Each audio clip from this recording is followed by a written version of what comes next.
So it's all to play for still. I think so. Do you want to bet against us?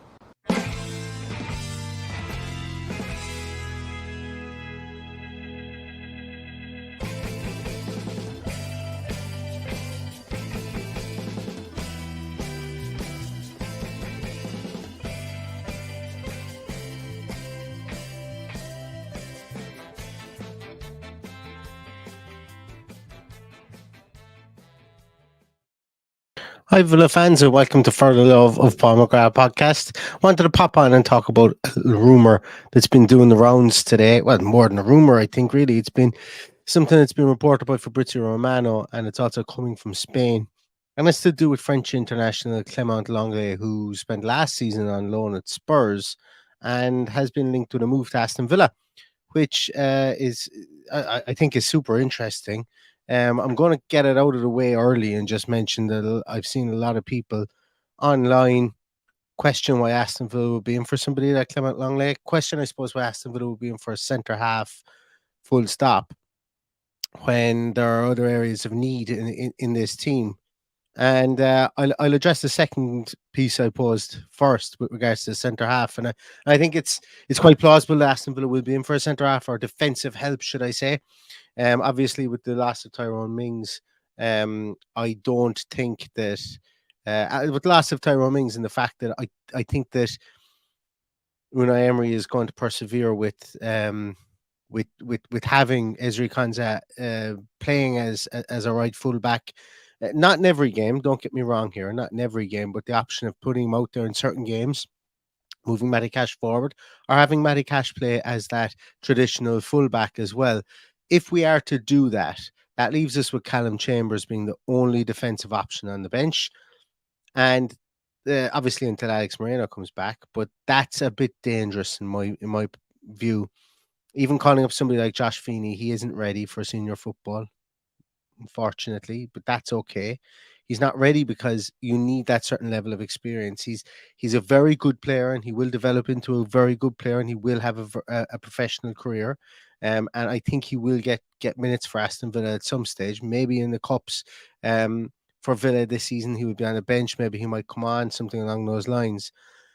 But when you think about players who've made their debut at centre half at 17, you've got some big names out there, like John Terry, Gareth Barry made his debut as a teenager for Aston Villa, and I just don't think that Josh Feeney is there yet. So when we talk about that option of from the back four, I think a lot of people, or I have specifically, I think I failed to understand how important it is to have that solid defensive structure for Unai Emery. And being linked with somebody like Clement Lenglet, it leads me to believe that is where his strengths lie, and Unai Emery's strengths lie, getting that defensive stability, getting that building from the back. And Clement Lenglet, a lot of people, as I said, mentioned, his time at Spurs last season. The Spurs last season were disjointed from top to bottom in that football club, were disjointed. The fans wanted Levy out. They still want Levy out. Their owner, Joe Lewis, has recently been indicted in the United States for insider trading. He will face trial in a court of law in the United States. Antonio Conte, like everybody remembers what went on there. He essentially just down tools and just got sick of managing the club. And they brought in Ryan Mason to finish off the year. Well, they didn't. They had Conte's number 2 in for a bit, and then they brought in Ryan Mason. I wouldn't blame any player for underperforming in that situation. I certainly wouldn't blame a player who was on loan in that situation, who essentially was thrown in to try, as a case of you fix it in there, and that's in the centre half position. And the whole club itself had a bit of a capitulation and finishing outside the European places last season. So I think it's very reductive in the argument or the conversation to turn around and say, well, Clement Lenglet is finished, or he's not as good as he was because of last season. Situations dictate certain players' output, and situations dictate, I suppose, they dictate how a certain season can go for players. And there's a lot of players in that Spurs dressing room last year that were let down by the club, let down by the management. And in fairness to Ryan Mason, he tried his best to get everything back together again because he seems to be a club man, but just didn't work. And a lot of players' reputations suffered for it. So Clement Longley, on the face of it, let's take a little look at him from the point of view. I do have some slides here, which I forgot to load, but I'm just going to load them into the system here now while I'm speaking. So Clement Longley, his early career, he started off his career at Nancy before moving to Sevilla in Spain. Moved to Sevilla in 2017. I forgot to look it up. Seemingly he was a Monchi purchase. Now I know Monchi left to go to Roma in 2017. So potentially Monchi did buy him. I completely forgot to look it up prior to coming on the podcast. So if Monchi did sign him, please pop it in the comments below so that because I do read back all the comments and let me know because I forgot to look at it there. But there may have been an overlap very, very slightly of him being at Sevilla and then before Monchi moved on to Roma. But he moved to Sevilla. Was really impressive for that season at Sevilla, and then Barcelona came knocking and they signed him for, I think it was just shy of £36 million at the time. Played 4 seasons in Barcelona or for Barcelona and racked up a ton of appearances. And essentially, you know, he went on, he was a mainstay as a centre half there for Barcelona. Won La Liga in his first season there in 2018-19. Obviously, Barcelona then failed to win La Liga for a couple of years, but all of Champions League experience that Clement Longley would have by his time at Barcelona, all the experience of playing, you know, Wednesday night, Saturday, whatever the case may be, that's very, very beneficial for this team. Having that quick turnaround, being able to assimilate tactics, being able to assimilate game plans. And I know people will turn around and say, yeah, but Barcelona could afford to trot out anybody, specifically at centre half, for some of those years because their midfield was so good and they had Messi up top. But it's not as easy as that. You know, there's a reason big teams stay big. There's a reason good teams stay good. It's because they've got real professionals at the club, specifically in the centre half positions, specifically in the defensive positions. And Clement Longley is pretty professional, you know, from that point of view. I don't think anyone, I haven't read anything anyway, or some of the people that I've spoken to today about him, none of them have questioned his professionalism, which is always something that I really, you know, it's a small thing, and I think it's probably not something that I wouldn't sign somebody just because they're professional, obviously, but it does go an awful long way to, I suppose, to being that whole part of that intangible kind of report that you need to have on somebody. You know, they need to be the full package. As Paddy often says in this podcast, we have a no dickhead. We should have a no dickheads policy. You don't bring dickheads into your club, and essentially, Clement Longley seems to fit that bill as well. As I mentioned, he actually played 160 games for Barcelona. He scored 7 goals for Barcelona as well. Some of those games were at left back, very sparingly played at left back, but mostly as centre half. Last season, he played 35 games in all competitions for Spurs, scoring 1 goal. The season before, excuse me, and he actually signed for Sevilla in 2016, so he was a Monchi signing there. I'm just seeing here because I just looked it up. But for Sevilla, he played 73 games, scoring 4 goals, and all those 4 goals came in his last season there prior to moving to Barcelona. So Clement Longley is a rather decent defender, more than a rather decent defender. That's doing him a disservice. He's a really good defender, and he would fit in with Aston Villa. And I think the reason he fits in at Aston Villa is he's a dependable defender, and he's also really good with the ball at his feet. So we're going to look at something here now in a moment. We're going to look at some statistics on my sheet. I'm also going to talk to other statistics and other scouting pieces. Watched a couple of highlights packages that I have that I put together on Y-Scout for him, specifically looking at progressive passing and passing the ball forward, specifically looking at some for Spurs, some for Barcelona. I obviously cross-referenced the two of them. As I've mentioned previously, last season was not the coaching material I think that you would use on Clement Longley, because, as I say, I think a lot of players were let down by events at Tottenham Hotspur last season. Watched him at Barcelona as well to get a better understanding of the player himself. So we'll talk about that in a moment.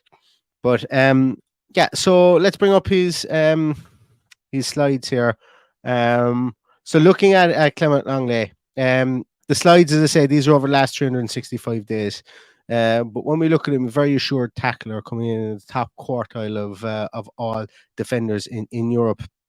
Once again, I haven't added Pau Torres or Diego Carlos. Sample sets are too small. I know a lot of people have asked me to put in Diego Carlos's numbers from his time at Sevilla and Pau Torres's numbers from his time at Villarreal.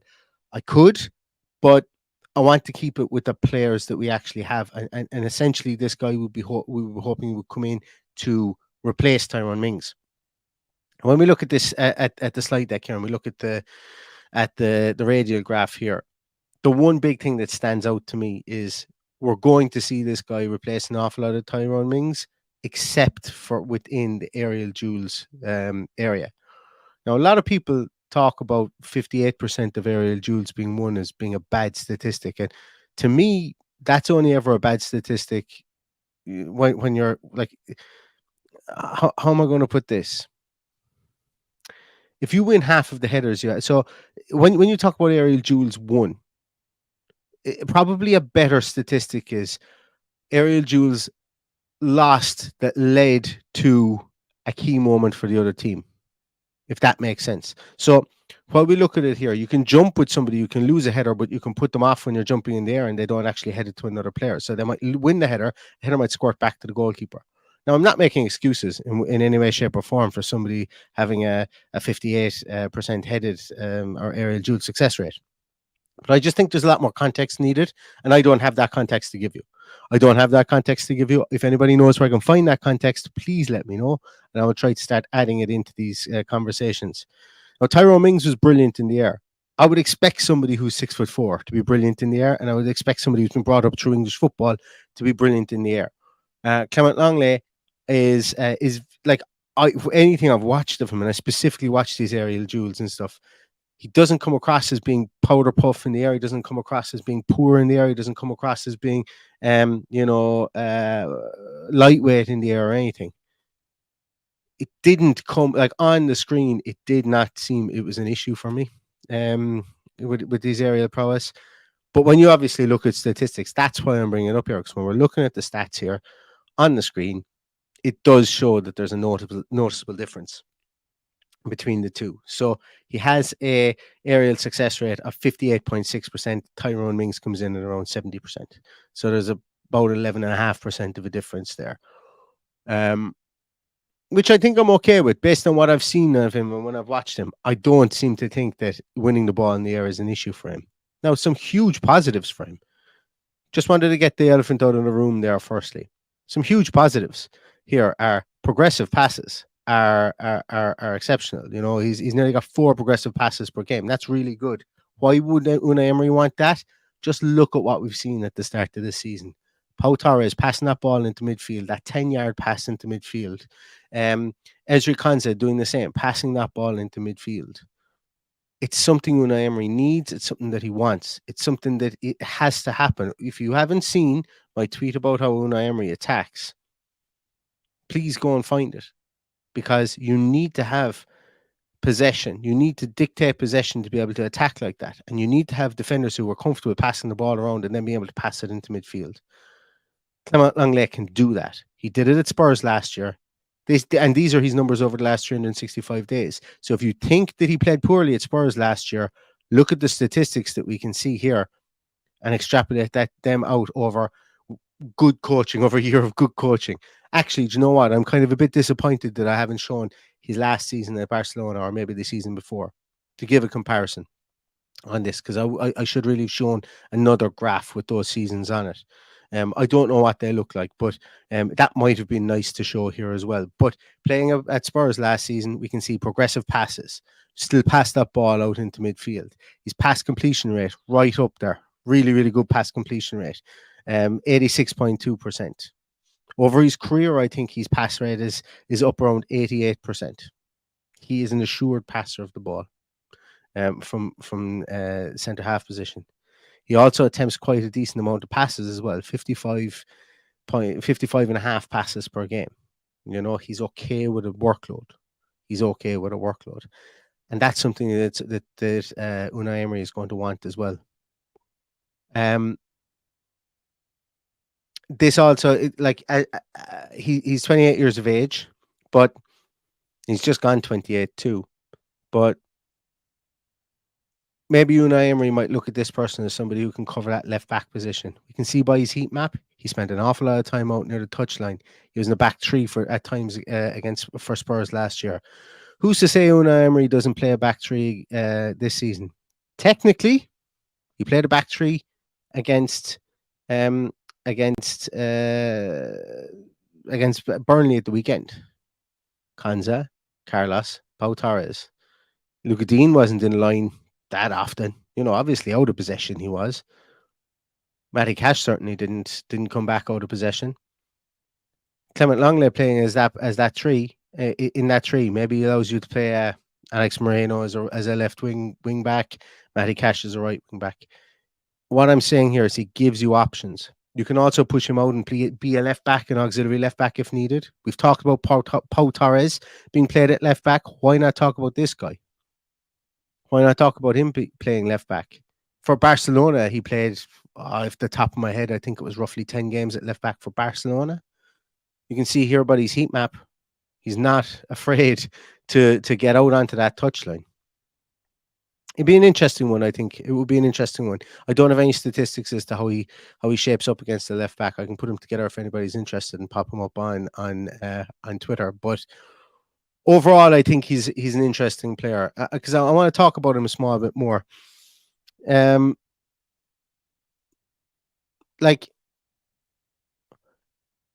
played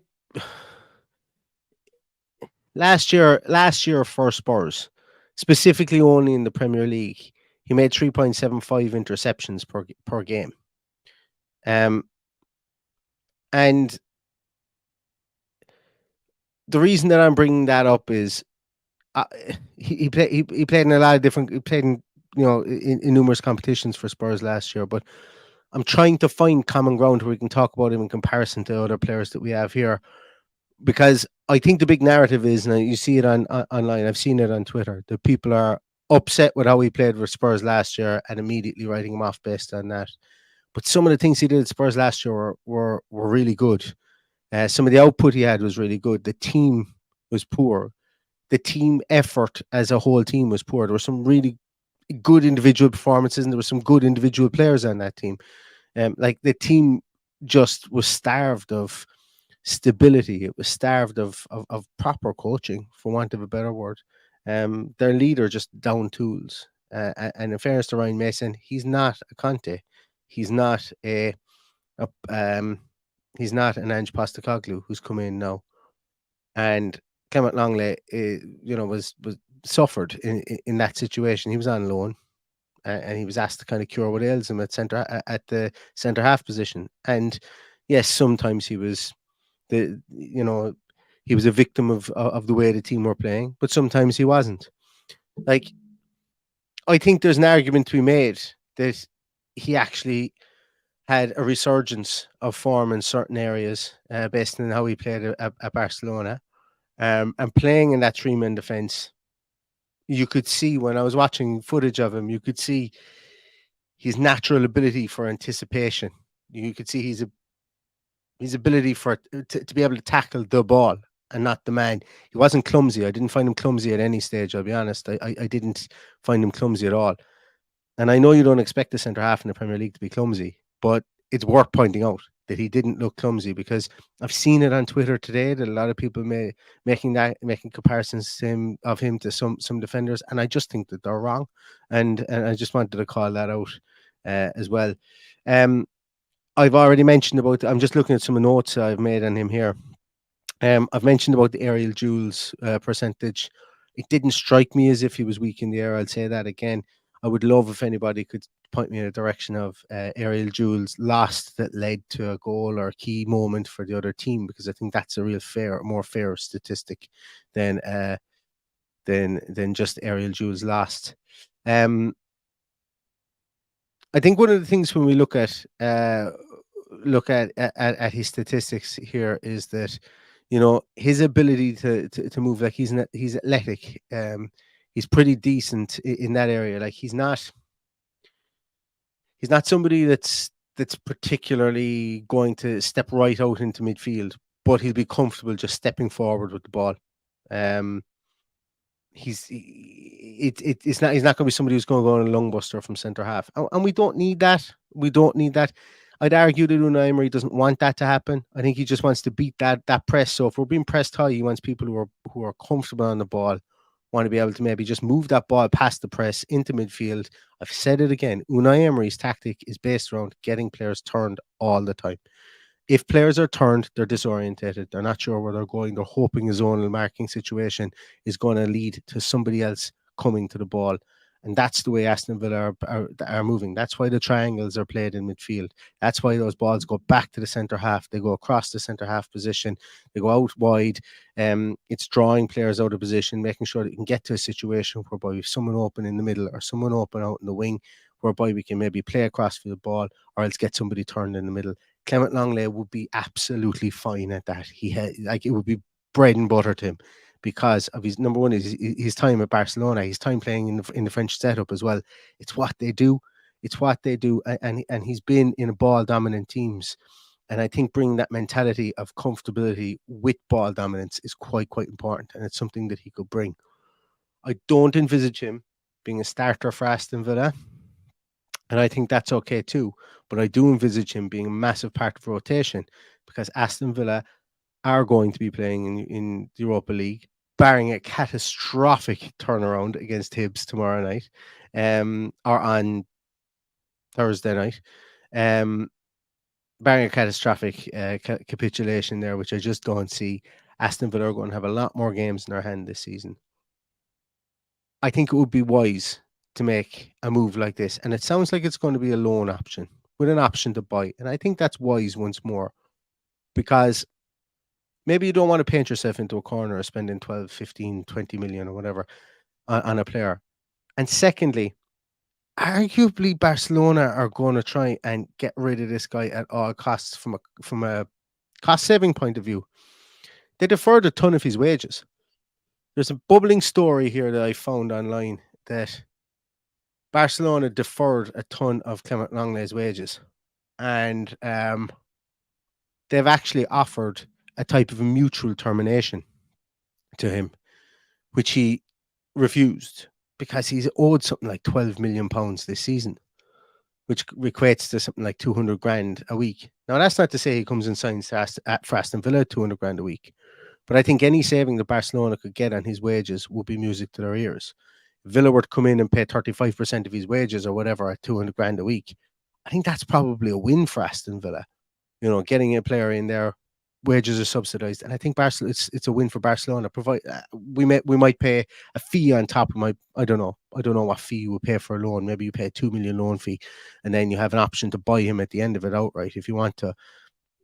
Maybe that's something that Aston Villa look at. I absolutely don't have any idea. Maybe they go down that same route, the same route they did with Dinklage Zaniolo, whereas you expect to maybe sign Zaniolo at the end of it. Maybe you don't with Clement Lenglet. But I think that they will be creative in how they look to get players in.